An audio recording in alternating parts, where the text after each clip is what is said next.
Olá pessoal, tudo bem? Eu sou Rodrigo Falcão. Hoje a gente vai falar as principais barreiras que os jovens atletas possuem para procurar ajuda com relação à saúde mental.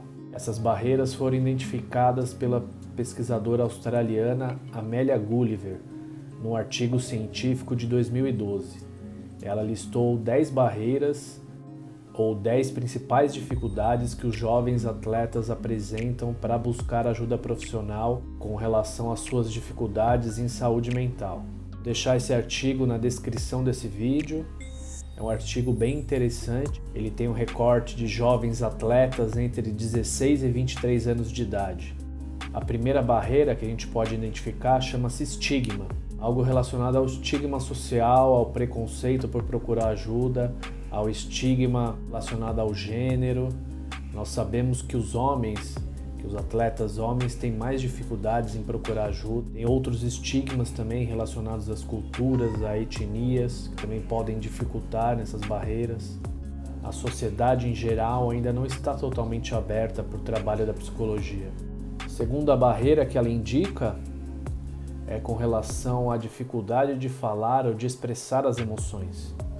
Nós não fomos ensinados na escola ou na nossa família, dificilmente as pessoas foram ensinadas a falar desses assuntos, a falar de emoções, a discriminar emoções, a identificar emoções, principalmente as negativas. De alguma forma, nós somos reforçados a guardar as emoções negativas, principalmente. De uns anos para cá, algumas escolas têm ensinado habilidades socioemocionais.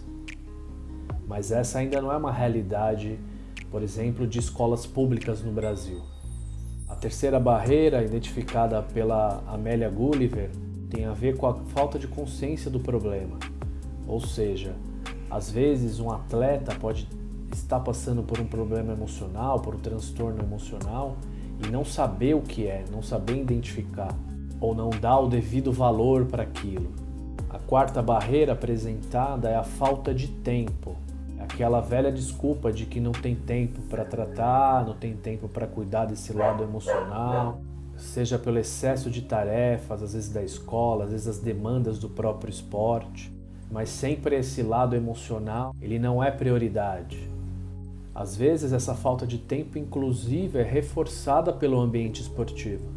Ainda os aspectos emocionais são vistos como fraqueza no ambiente esportivo. Isso faz com que os atletas fujam desses temas, por exemplo. A quinta barreira é a negação do problema.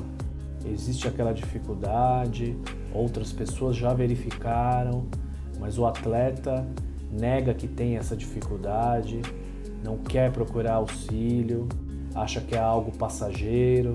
Negar o problema pode levar à racionalização dele, ter dificuldade de enfrentar, achar razões para que aquilo aconteça, razões ilógicas.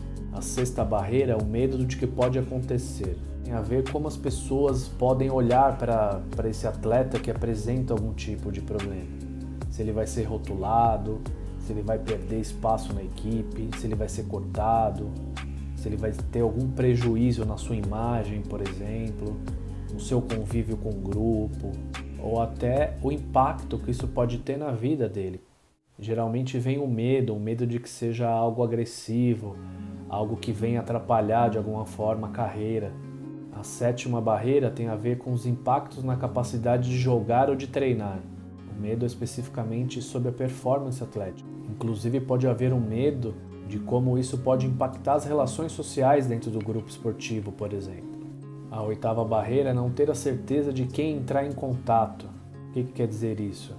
Às vezes o atleta identifica o problema, mas não sabe se ele procura um treinador, se ele procura alguém da comissão técnica, se essa pessoa será bem recebida, se ele vai ter algum apoio, se ele vai ter algum prejuízo. Às vezes, ou geralmente, as equipes não possuem psicólogos do esporte, muitas não possuem médicos, não possuem psiquiatras. Então, a quem recorrer? Às vezes até pode haver uma dificuldade num diálogo familiar, uma dificuldade em se abrir para os amigos com relação a isso que tem a ver com o estigma. A nona barreira é a acessibilidade, tem muito a ver com a barreira anterior, com certeza. tenho acesso a um profissional de saúde mental próximo a mim? Existe esse profissional dentro do meu clube? Existe alguma parceria do meu clube com relação a isso? Como é que eu recorro? Como é que eu chego? Para quem eu falo? Quem que vai me orientar? A gente verificar a realidade brasileira, poucas pessoas têm acesso a um psicólogo clínico, a um psicólogo do esporte, a um psiquiatra, seja porque o serviço de saúde público é escasso. Então, no Brasil existe um déficit muito grande de saúde mental para a população jovem. São poucos os CAPs, por exemplo, e pouquíssimos ainda os profissionais habilitados para lidar com atletas dentro dessas instituições públicas, por exemplo. A 10ª e última barreira tem a ver com uma crença que não ajudaria, ou seja, buscar ajuda profissional não adiantaria nada, não resolveria o problema, seria um desperdício de tempo. Para que procurar um psicólogo? Para que procurar um psiquiatra, por exemplo, se eu tiver um problema de saúde mental? Todos esses itens comentados, todas essas barreiras, elas influenciam umas às outras. Uma boa saúde mental aos atletas começa eliminando esses estigmas, eliminando essas barreiras. Gostou do conteúdo? Se gostou, curta, compartilha com os amigos, um abraço e até a próxima.